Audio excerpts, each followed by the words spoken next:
రాజస్థాన్కు చెందిన రాహుల్ అనే వ్యక్తి తన కారు నెంబర్ ప్లేట్ కోసం ఏకంగా 32 లక్షలు ఖర్చు చేశారు.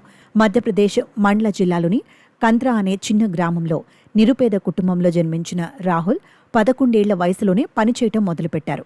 ఈ క్రమంలోనే జైపూర్లోని ఓ దాబాలో కొంతకాలం సర్వర్గా పనిచేశారు. మకర సంక్రాంతి, దీపావళి, హోలీ పండుగలకు రంగులు, గాలిపటాలు అమ్మేవారు. 16 ఏళ్ల వయసులో ఆటో నడిపిన రాహుల్ 19 ఏళ్ల వయసులోనే కార్ డీలర్షిప్ తీసుకున్నారు. అదే సమయంలో మోడలింగ్ కూడా మొదలుపెట్టారు. Mister Jaipur, mister Rajasthan titles గెలుచుకున్నారు. ఇలా తాను అడుగుపెట్టిన ప్రతి రంగంలో విజయం దక్కడంతో కోట్లు సంపాదించారు. ఆయనకు లగ్జరీ కార్లు, ఫ్యాన్సీ నెంబర్లపై ఉన్న మక్కువతో 2011లో తన BMW కారు నెంబర్ కోసం 10 లక్షలు ఖర్చు పెట్టారు. 2018లో జాగ్వార్ కారు నెంబర్ ప్లేట్ కోసం 16 లక్షలు ఖర్చు పెట్టారు. ఇప్పుడు తన కొడుకు కోసం కొన్న ఆడి కార్ నెంబర్ ప్లేట్ కోసం ఏకంగా 32 లక్షలు ఖర్చు చేశారు. ఆ కారును తన కొడుకు 18వ పుట్టినరోజు గిఫ్ట్గా ఇవ్వనున్నట్లు రాహుల్ తెలిపారు.